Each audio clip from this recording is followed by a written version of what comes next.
大家好，我係阿斌，今日遞啲着數俾大家睇啦。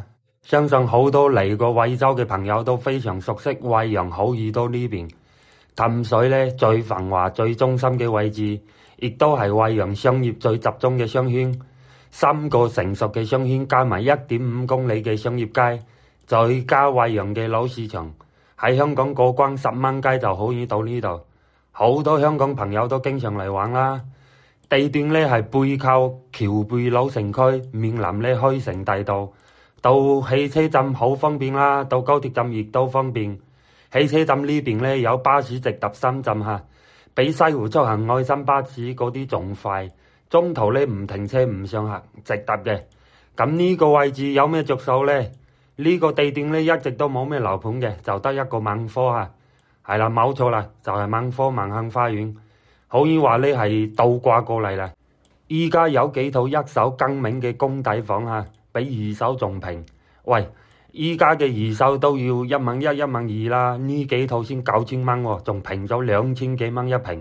都係發展商統一嘅裝修，手續呢都係走發展商呢邊嘅。工程方年底要結款先有緊評啊，仲支持低首期按揭上會喎，係咪有着數呢？萬幸花園呢，呢個小區做得幾好啊！雖然話地塊唔係好大嚇，都有10幾棟，都做咗4萬幾方嘅中式園林啦，基礎設施好齊全，樓根距呢又好闊。依家有4個戶型啊，78平嘅、92平、96平，仲有114平嘅大橫廳啦。戶型設計呢都係萬科嘅經典戶型啦，裝修方面都 OK， 樓層呢高中低都有得揀。有興趣嘅朋友要嗱嗱先啦。配套方面呢唔使講啦，超級成熟，行路都好易到，好易多。引上去華都廣場呢邊，路口呢就係崇雅中學，惠陽最好嘅學校啦。拐個彎呢就係橋背嘅市場，食嘢買嘢非常方便。周邊居住嘅環境呢非常靜嚇。